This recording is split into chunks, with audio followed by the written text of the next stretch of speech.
क्या पीयूष मिश्रा ने नसीरुद्दीन शाह को कुत्ता कह दिया है? कहानी सुनाता हूं क्यों कहा है ये बात। सीजेपी का प्रोटेस्ट चल रहा था और नसीरुद्दीन शाह ने एक लंबी चौड़ी वीडियो बनाई थी जिसमें प्रधानमंत्री नरेंद्र मोदी को जाहिल, अनपढ़, गंवार कह दिया था और कहा था कि ऐसे लोगों के हाथों में सत्ता दोगे तो देश का बेड़ा गर्क हो जाएगा, जिसके बाद उस वीडियो को डिलीट किया गया।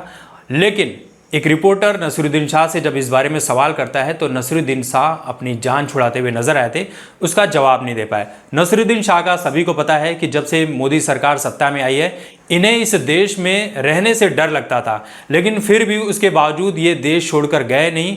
और इनका डर इतना है कि ये आए दिन प्रधानमंत्री नरेंद्र मोदी को अपशब्दों का इस्तेमाल करते हुए पाए जाते हैं, बीजेपी के ऊपर निशाना लगाए हुए पाए जाते हैं।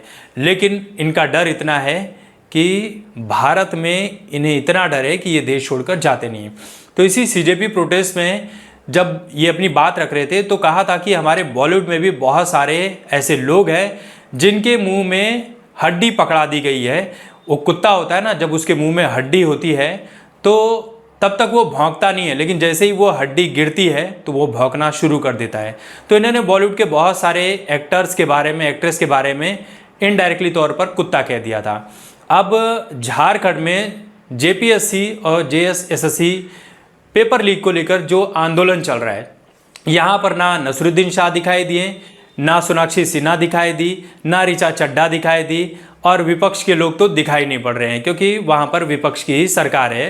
झारखंड में जेएमएम और कांग्रेस की मिलीजुली सरकार है, तो वहाँ पर ये लोग कोई बातें नहीं रख रहे हैं, कोई राय नहीं रख रहे हैं। तो पीयूष मिश्रा ने कह दिया कि नसीरुद्दीन शाह, मैं आपकी बहुत इज्जत करता हूँ, बहुत सम्मान करता हूँ, लेकिन अब बताइए कि किस कुत्ते के मुंह में हड्डी है जो भौंक नहीं पा रहा है। यानी आप इनडायरेक्टली तौर पर कह सकते हैं कि पीयूष मिश्रा ने नसीरुद्दीन शाह को कुत्ता ही कहा है, और इसमें कोई गलत नहीं है। नसीरुद्दीन शाह हैं ही उस टाइप के जो व्यक्ति इस देश के पीएम का सम्मान नहीं कर सकता, उस पीएम का जिसका सम्मान पूरी दुनिया में है, ऐसे व्यक्ति को गाली पड़नी चाहिए और वो गाली का हकदार है।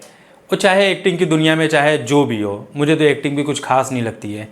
और दूसरी चीज़ आपने देखी कि बॉलीवुड के साथ साथ टीवीएफ, जिन लोगों ने पंचायत बनाई है, वेब सीरीज एस्पिरेंट्स बनाई है, इनके सारे जो एक्टर, डायरेक्टर, प्रोड्यूसर जितने भी लोग हैं, ये सीजेपी प्रोटेस्ट का तो जमकर समर्थन कर रहे थे, लेकिन इनकी रीढ़ की हड्डी में इतनी ताकत नहीं है कि ये झारखंड में जो आंदोलन हो रहा है उसके बारे में अपनी राय रख सके। आप समझ रहे हैं ना किसको कहाँ कहाँ किस तरह से पैसे पहुँचाए गए थे। आप वेब सीरीज अच्छी बना सकते हो, लेकिन आप लोग भी बिना रीढ़ की हड्डी के ही इंसान हो।